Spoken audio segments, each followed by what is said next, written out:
So unit 3 was our trigonometry unit. And question 11 is asking us about where are certain ratios and angles are positive or negative. So the blue, that's our quadrant numbers. So when x is positive and y is positive, that is quadrant 1. And sine is positive and cosine is positive in that first quadrant because all trig functions are positive there. X is positive but y is negative is the fourth quadrant. Cosine is positive but sine is negative. X is negative, y is positive is the second quadrant, where sine is positive and cosine is negative. So that leaves the third quadrant for both x and y to be negative, where sine and cosine are negative.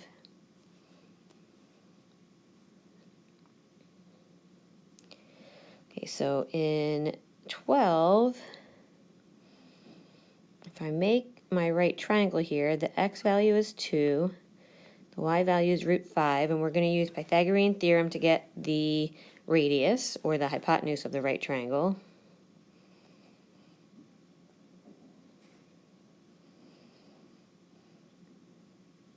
So that's going to give us 3. And you can remember your opposite and hypotenuse, or which relationship of the sides for each angle, depending on sine, cosine, and tangent. So sine is going to be root 5 over 3. Cosine is 2 over 3. And tangent is root 5 over 2. It's always based off your angle. So if our angle is down here at the origin, opposite is root 5, adjacent is 2, and the hypotenuse is 3. To solve for the angle measure, you need your calculator. Make sure you're in degree mode, and you can pick any one of these ratios. I'm going to use cosine because there's no radical. So I'm going to do cosine inverse of 2/3, and I get 48. The directions say round to the nearest tenth. That's 48.2 degrees. Now for B, we've got -4 on the x and 1 for the y. So the hypotenuse is 16 plus 1, so that is the square root of 17. Sine is 1 over root 17. Cosine's -4 over root 17. And tangent is -1/4. Now, because you're in the second quadrant, when you go to solve for theta, I'll use tangent this time. So the tangent inverse of -1/4. In the calculator, it's going to give you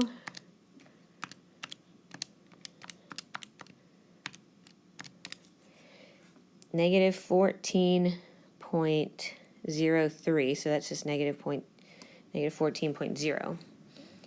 And that's your reference angle. So they're telling us that this angle in here is 14 degrees. So to get theta, we're going to do 180 minus 14, and we get 166 degrees. Okay, so for 13, we have to draw our own picture. We're in the third quadrant. Sine is opposite over hypotenuse. The hypotenuse will never, ever be negative, so that's why I knew the y value is negative. So then solving for the x value, we're going to get 13 squared equals 5 squared plus x squared.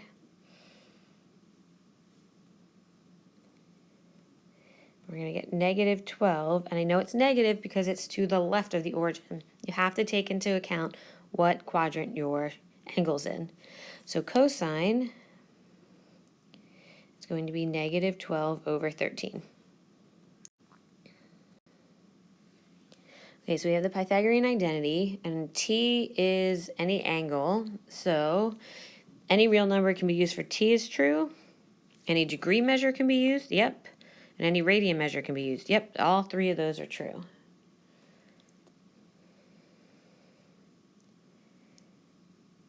All right, so point P to point R is 80 degrees. And it's the unit circle, so that means OR is 1. So what is the length in units of T? Well, that's going to be a portion of our circumference. So if I do 80 out of 360 times 2 pi r, and you can multiply, so we get 80 times 2 times pi divided by 360, and let's reduce that. Leave pi in your answer, so pi is in the numerator, and we're going to get 4 over 9, so 4 pi over 9. So what is the length of the segment representing sine? That is going to be RF, because it's the Y, the vertical segment. Cosine is going to be OF. Need my segment notation there. For tangent, that's going to be opposite over adjacent. And two angles that are the same as sine of 80. Well, there's infinite answers for now E and F.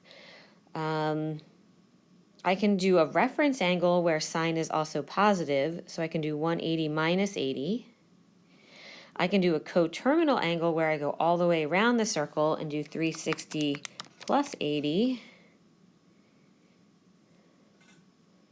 Could also go clockwise and get back to the same angle and have a negative angle. So that's why there's infinite answers here. So for cosine, I can do 360 plus 80 again, so that's 440. And it puts me right back in this spot in the first quadrant. But if I do a reference angle, cosine's positive down here. So this angle with a reference angle of 80 would be 360 minus 80, which is 280.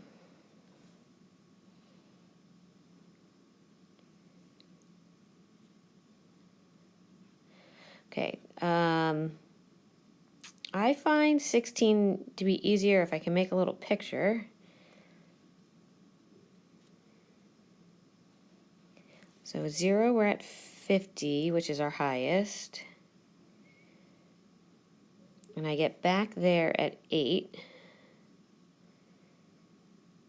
So the lowest is at 4, which is 10.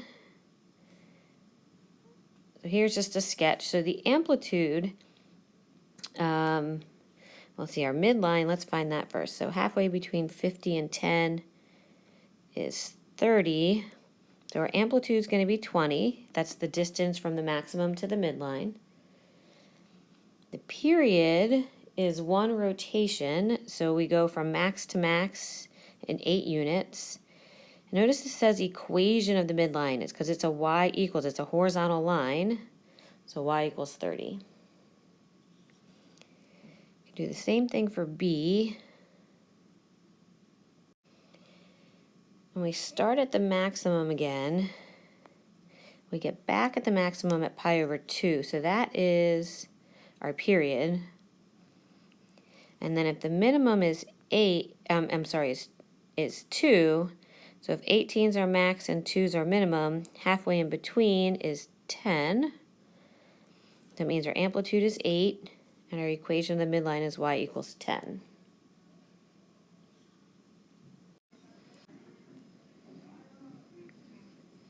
Okay, so now for 17, we're going to talk about transformations. So if we're being dilated vertically by a factor of 3, that's an amplitude of 3.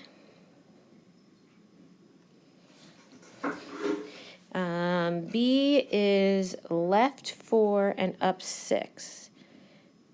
So left 4 and up 6. Dilated horizontally by a factor of 7. Now remember, horizontal is opposite, so that's a coefficient of 1/7. And then dilated horizontally and vertically by a factor of 1/2. So that's a half as an amplitude and 2 in front of the x.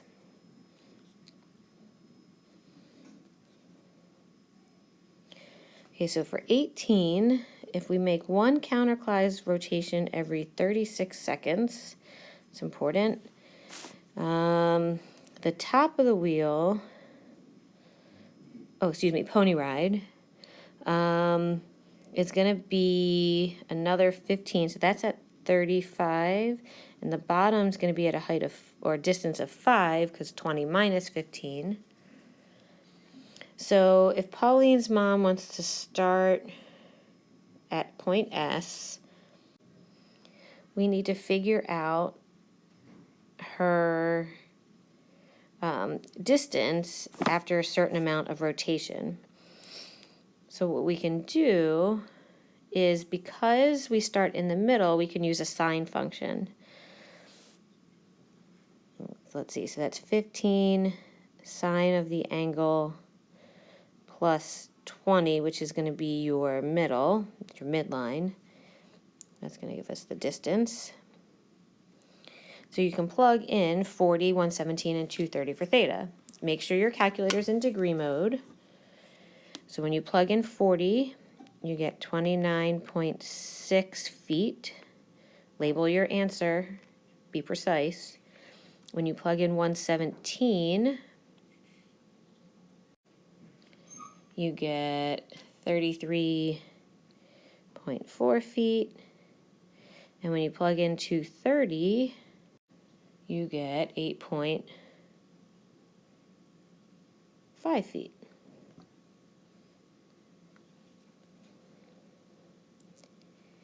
Now to determine Pauline's distance, I'm going to write an equation based on the distance over time. Because if you plotted your graph and we have time and height, she starts in the middle, goes to the max in 9 seconds, back to the middle, to the minimum, back to the middle at 36 seconds.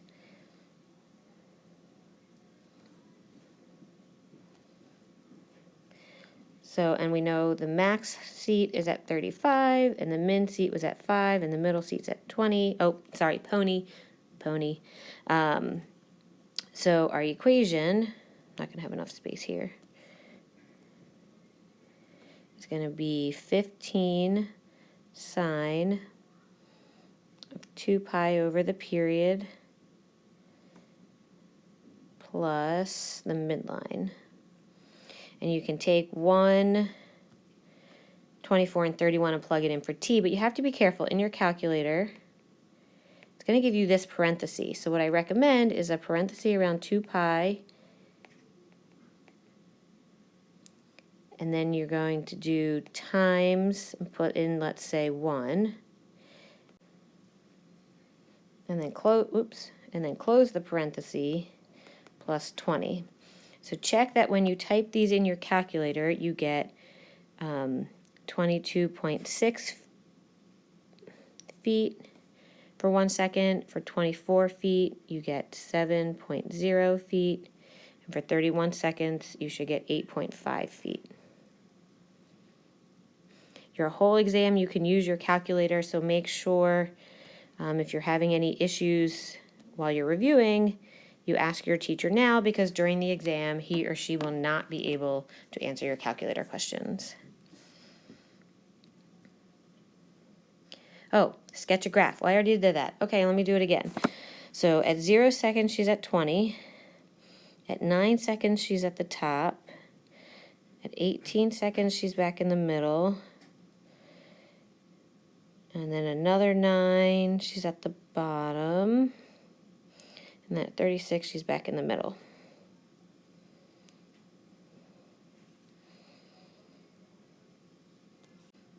So the amplitude is 15, the period is 36 seconds, and the equation of the midline is y equals 20. And again, we're going to write our equation as a function of time. So 15 Sine, because the graph starts in the middle, 2 pi over 36, you can reduce that if you'd like, plus the midline.